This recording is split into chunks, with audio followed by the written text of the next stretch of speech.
Welcome to Let's Talk Community, a podcast full of interesting stories about communities and the people who build and manage them.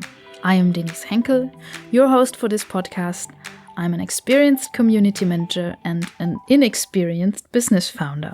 In today's episode, I want to look at answering the question, how and why do you become a community manager? So the story behind this is that a few weeks ago, I was at my old university and gave a little talk about my career. What did I do after I finished studying and how did I become a community manager? After my talk, one student approached me and asked me, "Oh, this all sounds really great. How do I become a community manager?" And I found it really difficult to answer this question because at least in Germany, you cannot study this. So there's no straightforward way to become a community manager. And since community managers naturally are acting in the background, there are not many role models that you can point to and say, hey, look at this person, how he or she did it. Luckily, I know quite a few community managers, so I forwarded this question to my network and asked, hey, dear fellow community managers, how and why did you become a community manager? And I received quite a few answers and I could see a trend. Let me give you the answers that I received. So the first person answered that the job fell into their lap at their old employer. And since they are a natural collaborator, it suits their style. On top of that, community manager is an incredibly varied role. It doesn't get boring, and it's still fairly niche. So the opportunities are enormous for a community manager's career, as folks are still figuring out how to do it. The next answer is I started participating in communities that spoke to my interest, and then I became a moderator. Yeah, copy-paste that, and that's just exactly how I became a community manager, because I used to be in communities all the time, writing fan fiction, talking about anime and manga, games communities, you name it. That person then progressed to becoming a community manager and stuck with the job because they enjoy the process that goes into building and maintaining communities. The next answer is a little bit similar. I was working at an open source company and was always advocating for our users. Then they made that the job.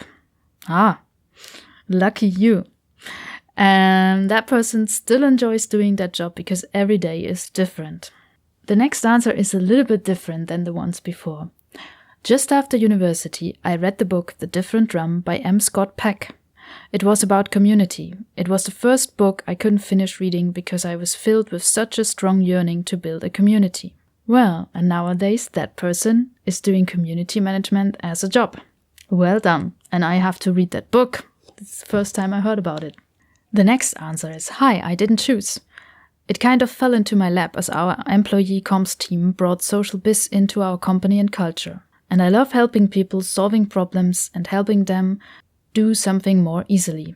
The next answer is nearly the same. Initially, I did not choose it, but once I started doing it at my first gig, I found the work was intuitive and engaging, and that's what has kept me going in the field. So yeah, there's clearly a trend that people didn't choose this profession.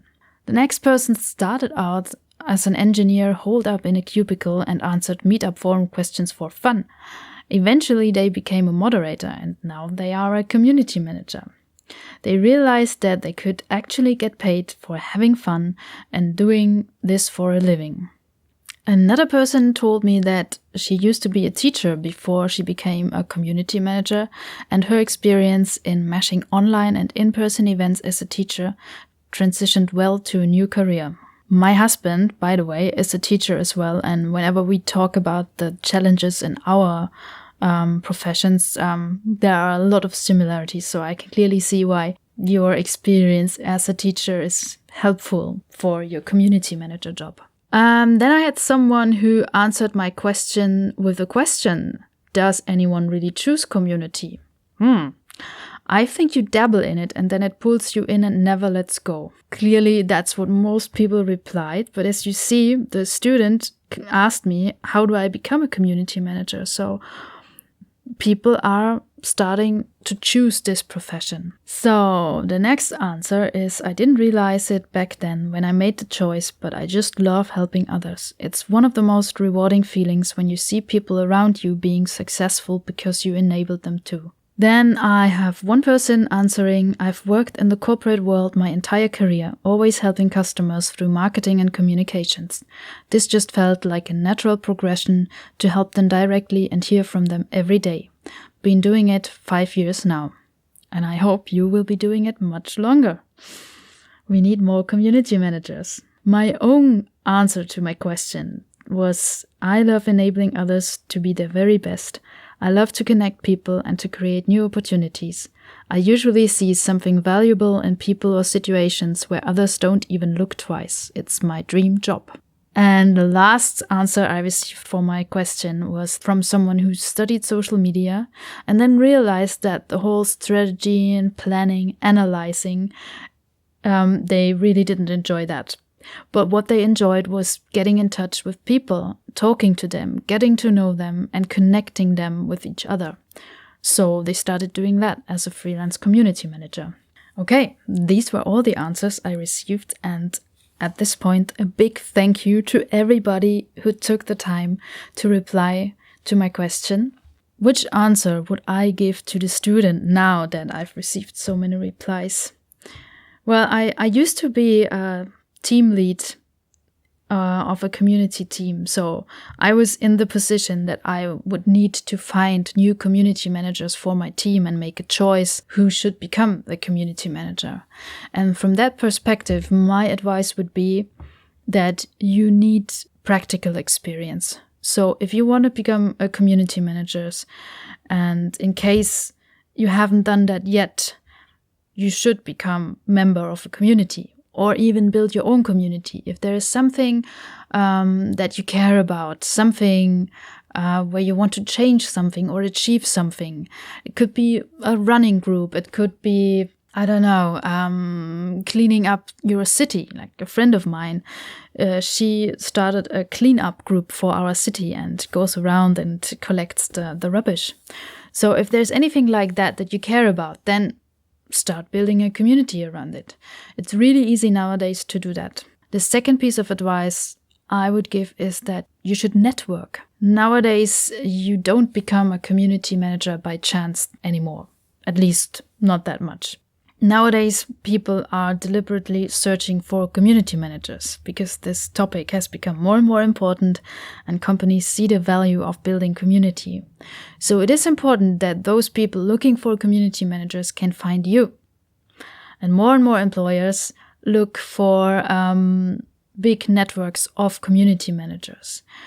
We do have networks like that. For example, CMX and the Community Roundtable are big networks for community managers where you can get inspiration and advice, but also find job offerings. So CMX, for example, they send around a weekly newsletter, and in that newsletter, they always have a job listing. And in their Facebook group, every, I don't know which day of the week, but once a week, they encourage their members to share any open positions in the community management field that they know of. So it's worth being part of these networks and finding your dream job as a community manager.